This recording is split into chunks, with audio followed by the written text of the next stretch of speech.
nafsi ya mwanadamu inavyosafiri katika sayari dunia, huwa inapitia vipindi vya kuzaliwa upya.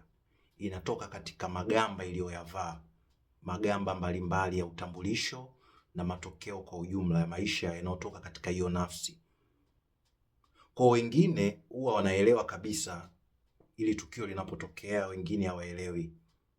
Lakini wakati mmoja kwenye ukuaji wako, katika safari yako katika hii sayari dunia, utakupata na hii hali ya kuzaliwa upya.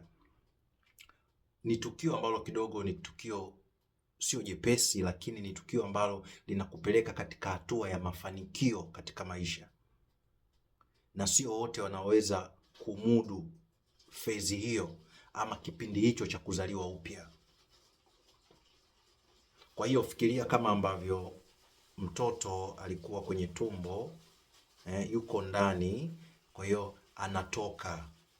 Kwa nafsi yako ina vitu vingi imefunika, utambulisho umefunika, kwa hiyo inatoka. Kwa maana kwamba sasa unatoka katika yale magamba ili utoke iwe vile ambavyo kiuhalisia ndivyo inatakiwa kuwa, lakini tunasema ni mpya kwa sababu hujazoea kuwa hivyo. Na iko ni kipindi kinachoonyesha kwamba unaenda kwenye hatua nyingine ya maisha. Unaenda kwenye hatua mpya ya maisha yako ambayo ni hatua ya mafanikio zaidi. Hatua ya mafanikio. Utajuaje upo kwenye kipindi ambacho unaenda kwenye hatua ya mafanikio makubwa katika maisha yako? Hii sio nadharia, ni jambo halisi la kwenye maisha. Dalili moja ya msingi sana. Ukiona dalili hii, jua upo kwenye kipindi cha mchakato wa kuzaliwa upya, kuwa mtu mpya na matokeo mapya, matokeo bora zaidi. Pale ambako utaona maisha yako yamezungukwa na giza. Ukiona maisha yako yamezungukwa na giza, hiyo ni dalili kwamba unaenda kuzaliwa upya. Ile hali ya kuzungukwa na giza sio dalili ya kushindwa, sio dalili ya kupoteza mwelekeo, sio dalili kwamba hujakusudiwa kupata mafanikio katika awamu hii ya kuwepo katika sayari dunia, bali ni ishara ya kwamba hauko mbali na mafanikio yako. Umekusudiwa mafanikio makubwa utakapokuwa katika sayari dunia. Na naposema giza ni lugha ya picha, sio kukaa kwenye chumba ukazima taa, giza hilo, bali nazungumza pale ambako huoni mwelekeo kwenye maisha yako. Kila unachokifanya, jitihada unazochukua hazikuzalii matunda, na zaidi sana unaona kama unadumbukia shimoni zaidi. Kwa hiyo mfano wake inakuwa kama mtu aliye kwenye handaki. Fikiria umeingia chini kwenye handaki. Hakuna chembe ya nuru. Hakuna mwanzo wala mwisho wa handaki, ni giza tu. Ukiangalia kule ni giza, huku nyuma ni giza, lakini unaendelea kwenda kwa imani ukijua kuna mahali itafika mwisho wa hili handaki. Mfano wake ni kama huu. Unapoona upo kwenye kipindi cha giza, ni sawasawa na mbegu ambayo imepandwa katika ardhi. Mbegu iliyopandwa katika ardhi, hakuna mwanga pale, inatembea katika giza, haionekani, imefukiwa. Unapopita kipindi cha kutokuonekana, kipindi cha kufukiwa, kipindi cha giza, sio dalili ya kushindwa, sio dalili ya kukataliwa, sio dalili ya kutupwa, sio dalili kwamba huna bahati, sio dalili kwamba sio haki yako kufanikiwa ama ustahili mafanikio. Watu wengi huwa wana abort ile mimba, wanaitoa ile mimba. Hawaruhusu kipindi hiki kitokee chenyewe kwa asili, kikazae yale matokeo ambayo yanatakiwa yazaliwe, yani wewe mpya. Kwa hiyo wanachokifanya ni nini? Mbegu ipo kwenye ardhi, haionekani, ipo kwenye giza, lakini mtu anaona uchungu na ile mbegu, anaenda anachimbua uone kama mbegu imeota. Ukichimbua uone kama mbegu imeota, unaifanya ile mbegu ianze upya. Ndiko watu wengi wanafanya.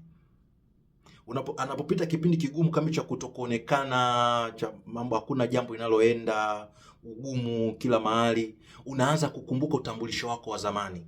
Unaanza kukumbuka marafiki zako wa zamani. Unaanza kukumbuka kampani yako, maskani yako ya zamani. tabia ulizokuwa umezizoea zamani, mfumo wa zamani. Kwa nini? Ingawa ndani yako unaona kabisa kuna kitu kikubwa kiko mbele yangu, kuna upya uko mbele yangu, lakini unashindwa kuvumilia giza, upeke wako ule, ukiwa ule, hali ya kutokuonekana inakuwa ngumu.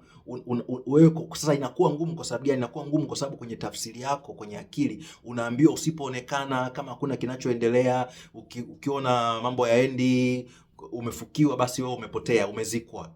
Sio kila kinachozikwa, sio kila kinachofukiwa kimezikwa, bali ziko mbegu ambazo zikifukiwa zinakuwa hazijazikwa, bali zinakuwa zimepandwa. Kwa hiyo wewe haujazikwa, bali umepandwa. Unachopaswa kufanya ni nini? Unapokuwa katika wakati huo, fikiria kama upo kwenye handaki ambalo jua, na kueleza kwa uhakika, kuna mwisho wake mbele, kuna mwanga kule. Ingawa uone wakati upo kwenye giza nene, lakini endelea kupiga hatua. Hiyo inaitwa consistency. Endelea. Muda wa ile mbegu itakapomachua, itakapokuwa, itakapokomaa, itapasua ardhi. Kama ni tanuru, utaona ule mwangaza ulio mbele. Ukiwa katika wakati wa kutokuonekana, wakati wa giza nene, sio wakati wa kungojea. Watu wengi pia wanakosea, wana abort ile, wanaitoa ile mimba kwanza kwa kuchimbua, unarudi katika mifumo uliokuwa umeizoea zamani. Au pili, anangojea kukuche, anangojea labda ardhi itapasuka. No, ni wakati wa kujifunza. Unapofichwa, unapokuwa katika kipindi cha kutokuonekana, kipindi ambacho hakuna anayekusikiliza wala anayekuzingatia, wala hakuna matokeo hasa unayoyataka katika maisha, ni kipindi cha kujifunza, ni kipindi cha kutengeneza stamina, cha kutengeneza uimara. Kwa sababu kumbuka, hiyo mbegu hiyo pale inavyokuwa chini pale ndio kwenye mizizi. Mizizi inaanzia pale, na mizizi ndio itakayobeba huo mti, shina pamoja na matunda. Lakini kwa hali ya kawaida unataka matunda kule juu, lakini hakuna matunda pasipo mizizi, na mizizi inatokana na mbegu kupandwa kwenye ardhi. Wakati ulionao sasa hivi ni wakati ambao unatengenezewa mizizi. Mizizi inatengenezwa katika maumivu, inatembea kinyume na miamba, yani inapasua miamba kinyume na mwanga. Hakuna anayeiona, haiangalii kuonekana, inaangalia uimara. Wakati ulionao sasa hivi ni wakati wa kutengenezwa uimara wako, wakati wa kufunzwa. Usifanye haraka kutaka kuona matokeo, usikate tamaa katika kipindi cha giza, usikae kwa kubweteka ukadhani mambo yatabadilika yenyewe. No, ni wakati wa kuendelea mbele, kama unavyotembea katika tunnel, katika handaki. Endelea kutembea kwa sababu mwanga uko mbele. Mafanikio yako yanajengwa na ustahimilivu wako, mwendelezo wako.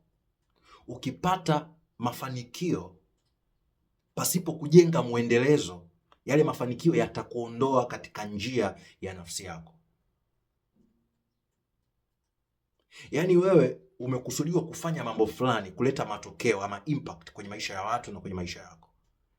Kama yatakuja matokeo ya kitu hicho, yatakufanya uache kitu hicho ambacho ndio msingi. Yaani msingi, kwa mfano, tunapofanya mambo au unapofanya mambo ya kusaidia, kuleta impact kwa watu, furaha ipo katika impact, katika matokeo. Matokeo kwa maana ya kwamba unamsaidia mtu mmoja, unasaidia dunia yako na ulimwengu wako. Pesa, umashuhuri, hiyo ni side effect, yaani ni matokeo ya nje, ni ziada.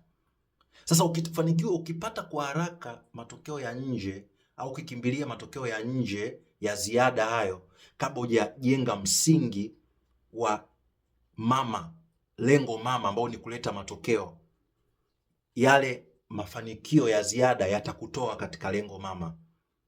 Na ndio pale mtu utapata pesa nyingi na mashuhuri, unapoteza hata shauku ya kuendelea kufanya kile ambacho kinatoka ndani yako kwa ajili ya kuleta matokeo katika ulimwengu wako na dunia inayokuzunguka.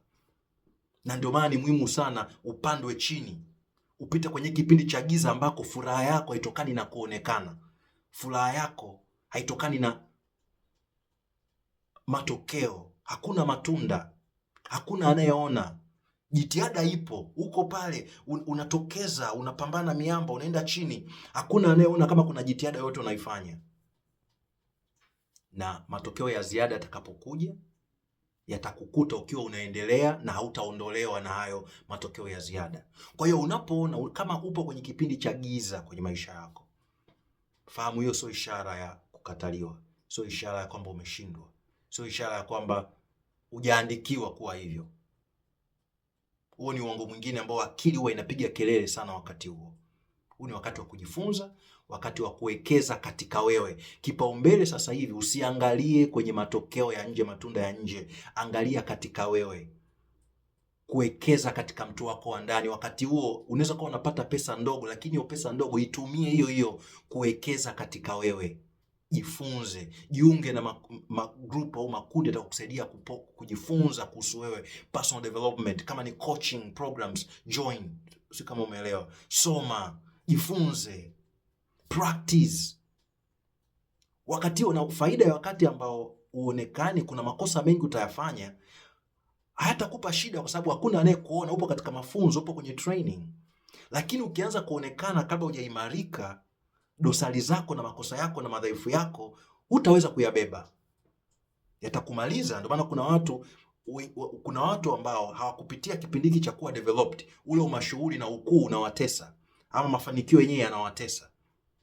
Mwingine anasema yani bora ningekuwa tu wa kawaida. Wako watu wanasema kama hivyo kwa sababu aliharakisha ule mchakato, lakini ukweli ni kwamba mafanikio halisi yanatokana na mtu kupitia hicho kipindi. Yaani mtu yoyote ambaye amepata mafanikio makubwa kwenye maisha yake lazima alipita kwenye kipindi cha kuwa katika giza, kipindi cha kufunikwa, kipindi cha kuandaliwa kuweza kubeba yale mafanikio yake. Kama unataka kujiunga na program ya uponyaji, coaching program, karibu. Nafanya coaching program ambayo inakusaidia kwenda kushughulika na mtu wako wa ndani, inner healing, kuponya majeraha yako ya ndani, ili ile mbegu iliyo ndani yako iweze kuchipuka na kuonekana. Na uweze kufanya coaching na mimi maisha yako yakabaki ya kawaida, sababu sikupi tu maarifa, ninakupa uzoefu kamili na nguvu halisi ya kukusaidia kuwa mtu yule unayetaka kuwa katika maisha yako. Tarehe 1 mwezi wa 6 tunaanza program. Wewe ambaye uko tayari kujiunga na hii program, karibu sana. Nitafute kupitia email au nitumie ujumbe inbox. Umekusudiwa kuwa mtu mkuu kwenye maisha yako. Umekusudiwa kuleta matokeo katika jamii yako. Na inawezekana kuwa mtu yule ambaye kwa muda mrefu umekuwa ukitaka kuwa.